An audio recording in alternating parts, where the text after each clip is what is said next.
हैदराबाद के नियाज स्टेडियम के बाहर नस्ब किए गए साबिक मकबूल क्रिकेटर और फास्ट बॉलर वसीम अकरम के मुजस्मे पर मदाह बरहम हो गए। वसीम अकरम के तारीखी बॉलिंग के अंदाज में बनाए गए मुजस्मे को हैदराबाद के नियाज स्टेडियम के बाहर नस्ब किया गया, जिसमें मुजस्मे ने ग्रीन शर्ट पहन रखी है, लेकिन मुजस्मे का चेहरा किसी तौर भी वसीम अकरम से मिलता नहीं है। मुजस्मे की तस्वीर सोशल मीडिया पर वायरल होने के बाद सारफीन ने इजहार बरहमी किया। ज्यादातर सोशल मीडिया सारफीन ने मुजस्मे को वसीम अकरम का मुजस्मा तस्लीम करने से इनकार किया और लिखा कि मुजस्मा किसी और का लगता है।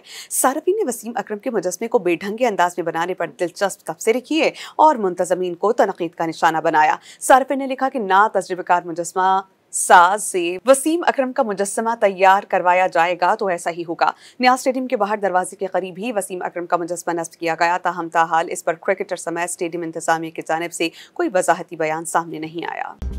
मज़ीद न्यूज़ अपडेट्स और डिजिटल स्टोरीज के लिए सब्सक्राइब करें डॉन न्यूज़ पाकिस्तान।